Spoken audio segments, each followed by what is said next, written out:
To capital G here, checking out the finally revealed Aroma support coming out in Chaos Impact. When Aromas were first released in Clash of Rebellion, I personally felt like they were worse than Sin. Jasmine and Aroma Garden were basically the only good cards, and a lot of their core monsters were just so underpowered. It really felt like they really didn't stand a chance in the meta. They got more support in Invasion Vengeance, but their first wave of support was so weak, it really didn't even matter. Aromatherapy Jasmine, the Link Frames Link monster, is ridiculously incredible, and it actually works quite well with some of these new cards that are much better than the prior Aroma support. So let's go ahead and start breaking the support down. The first card is Aromage Laurier. This is a wind plant monster, level 1, 800 attack and 0 defense. It's a hard once per turn on all 3 effects. The first effect says if your life points are higher than your opponent's, you can special summon this card from your hand.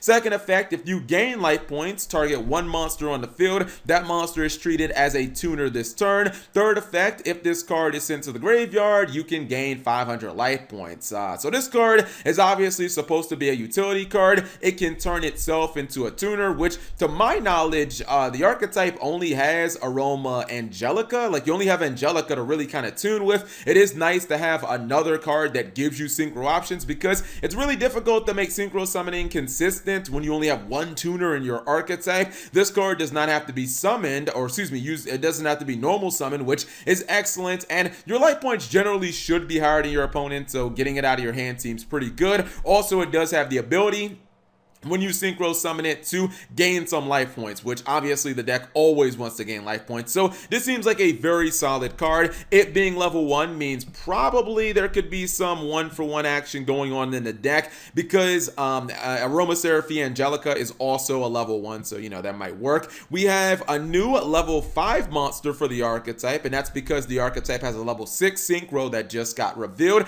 This is Aromage marjoram, and apparently marjoram is some type of plant, or I don't know if it's an herb or what. I think it actually might be an herb, like potentially a spice of some type of sort. Anyways, it's a dark plant, level 5, 2000 attack, 1600 defense. The first and third effect are both hard once per turns. First effect says when a plant monster you control is destroyed by battle, you can special summon this card from your hand, then gain 500 life points.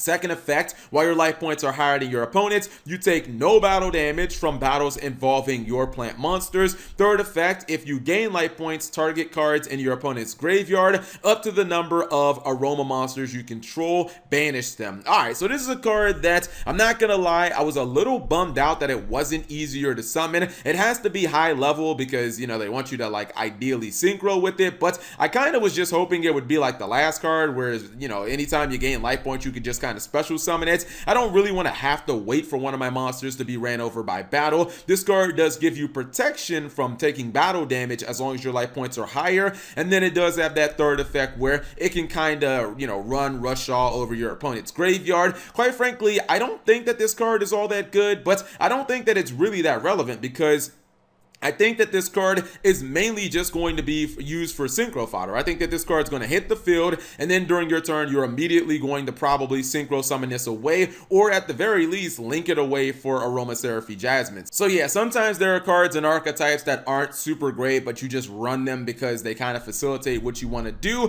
I feel like this card definitely fits that description. It's perfectly fine because her synchro is really, really good. Her synchro is Aromatherapy Sweet Marjoram.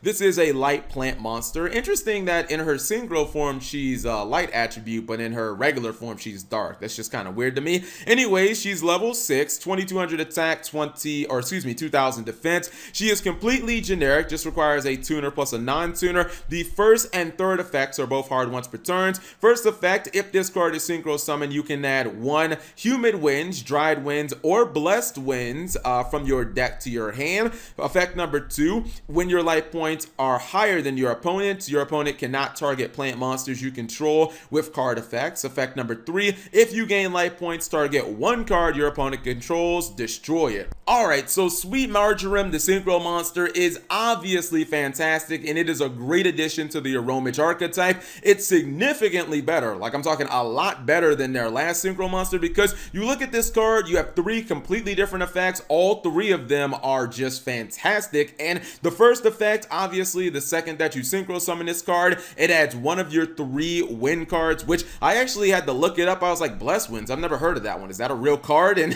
sure enough, it's a brand new card, which I'll talk about in a second. But you basically get to pick and choose for which card you want, depending on what type of situation you're in. The second effect, giving you protection from targeting. Obviously, that's good against decks like Sky Striker and Alter, guys. Keep in mind, if you actually get this effect online and you have something like Aroma Jasmine, the Link monster, you could have a situation where your Aroma monsters are protected from targeting and battle destruction, which would be quite incredible. And then the third effect is just simple spot removal. You gain life points, you pop a card on your opponent's side of the field. I imagine you want to use that every single turn through your turn and your opponent's turn. Very similar to like playing Dark Magician and using something like Circle every single turn. So this is a really, really good card, and it's much better than their last synchro monster. We have Aroma Gardening. This is a continuous spell that has 2 effects, hard once per turn on both of them. The first effect says if you normal or special summon an Aroma monster or monsters, you gain 1,000 life points. Second effect, when an opponent's monster declares an attack, if your life points are lower than your opponent's, you can special summon one Aroma monster from your deck. Alright, so this is interesting.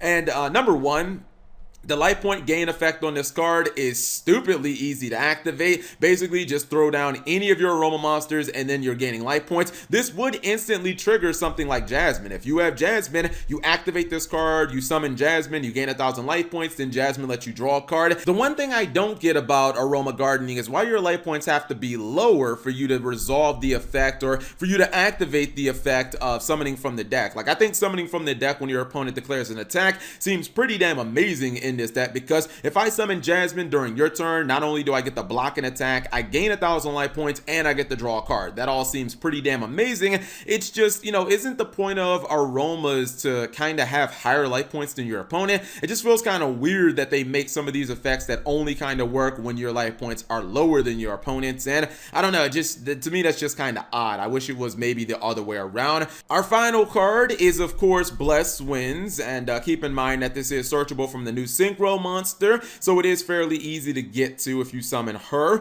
It is, of course, because it's a Winds card, a continuous trap. You got a hard once per turn on the effect, and you get to activate one of the following effects. You can either send one plant monster from your hand or face up field to the graveyard to gain 500 life points. Target one plant monster in your graveyard and shuffle it into your deck, gain 500 life points. Or you can pay 1,000 life points, special summon one Aroma monster in your graveyard. This is a good card, and I like the utility of it. Number 1, Aromas just need more ways of being able to gain life points. This is the only Winds card that can boom, just instantly let you gain life points. I believe it's Humid Winds, the Rhoda card, where if your life points are lower, after you activate the effect, you can gain 500, but there's no guarantee your life points are always going to be lower. This card just says, boom, if you complete one of the first 2 things, you gain life points, and obviously putting a plant back from your graveyard into your deck costs you no advantage. It obviously just lets you gain life points, which gaining life points in this deck means you triggering utility effects like drawing cards and popping cards on your opponent's side of the field. And then you also have the pay 1,000 life points for this to be a Call of the Haunted or a Monster Reborn. That's always going to be useful in Yu-Gi-Oh!, especially if you're talking about bringing back the Synchro monster, or you're talking about bringing back Aroma Jasmine. Although maybe not Jasmine, because Jasmine's effects all revolve around monsters that Jasmine points to, and usually when you summon back from the graveyard, your monster's not really pointing to anything because of Jasmine's specific link points, but you still would be able to link climb with it. Overall, I actually am satisfied with this support. I think that this is the best batch of support that the archetype has gotten of the 3 booster sets that it got support in. I do feel like, a lot of these new monsters can easily make it so you never have to run the crappy ones from Clash of Rebellion. Obviously, Jasmine is an exception. I do believe that Konami needs to give this archetype a way to get to Aroma Garden. Like, you need a way to get to that damn field spell outside of just, terraforming and things like Metaverse, because those cards might end up getting hit on the FNL list because of like Mystic Mine. So we can't really rely on those being our instant ways of, getting to the card. I also think that there could be more Aromage cards out there, because if you look at how many cards like Gladiator Beast got, they got like 10 cards and this is only 5. So maybe there will be some more cards, and maybe the deck will have another way of getting to, Aroma Garden, which obviously would help. But whatever you guys think of the new Aromage cards, leave it in the comment section below. Thank you guys for watching. As always, subscribe if you have not already, and turn on that notification bell for daily videos.